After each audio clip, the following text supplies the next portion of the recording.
Rahman Rahim. Welcome to Dentistry and Medical. Please like, comment, share and subscribe to my channel.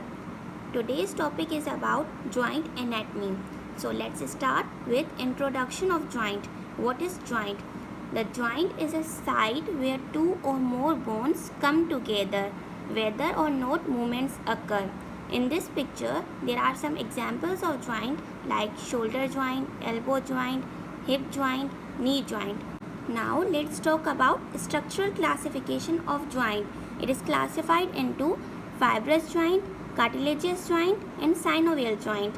In fibrous joint, the example is coronal suture of skull in which little or no movements occur, while in cartilaginous joint there is some movements occur, and the example is joint between two lumbar vertebral bodies. The third is synovial joint. In synovial joint there is full movement is possible, and the example is knee joint. Now let's discuss in detail one by one. The first is fibrous joint. In fibrous joint, articulating surface of bones are joined by fibrous tissue. In this, very little movement is possible. It includes sutures in which flat bones of skull are present. The second is syndesmosis. The example of this is inferior tibiofibular joint. The third is gymphosis. The gymphosis is the joint between teeth in maxilla or either mandible. Second joint is cartilaginous joint. It is subclassified into primary synchondrosis joint and secondary symphysis joint.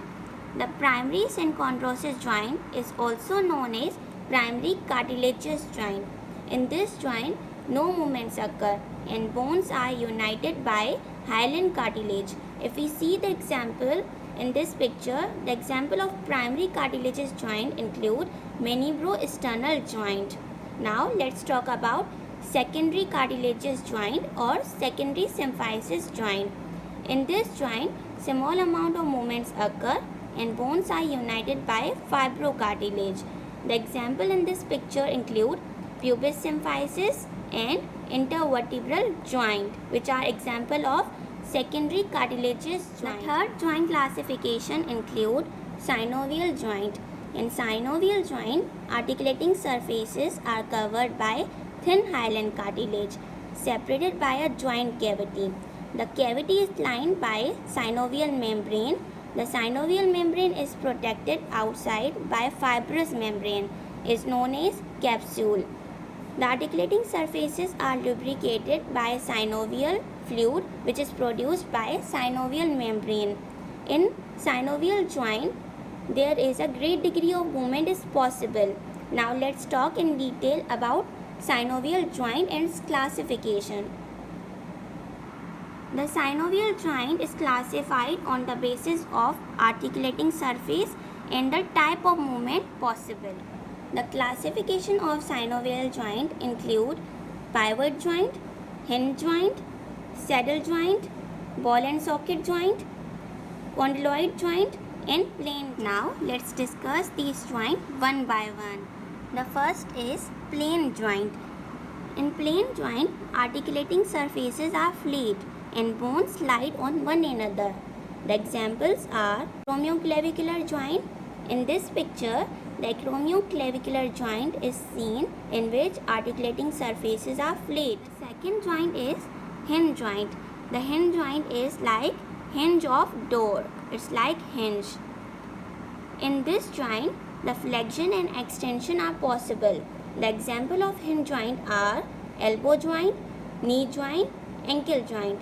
In this picture, the elbow joint is seen. The next joint is pivot joint. In pivot joint, central body pivot that is surrounded by a bony ligamentous ring. In this joint, rotation is possible. Examples are atlantoaxial joint. This is the atlantoaxial joint. The other examples include superior radioulnar joint.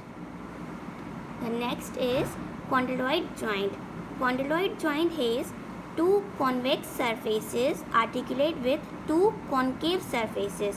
In this joint, the movements possible are flexion, extension, abduction, adduction, and small amount of rotation can be seen. Examples are metacarpopharyngeal joint or knuckle joint. The next joint is ellipsoid joint. In ellipsoid joint, convex articulating surface fits with concave surface, and in this joint flexion, extension, abduction and adduction is seen, but no rotation is possible in this joint. The example of ellipsoid joint is wrist joint. If you see in this picture, the convex articulating surface articulate with the ellipsoid concave surface. Now let's talk about saddle joint. In saddle joint, the articulating surface is reciprocally concavo-convex. This is the concavo-convex reciprocally articulating surface. In this joint, flexion, extension, abduction, adduction and rotation is seen. The example of saddle joint is carpo-metacarpal joint of thumb. This is the saddle joint. The last synovial joint classification includes ball and socket joint.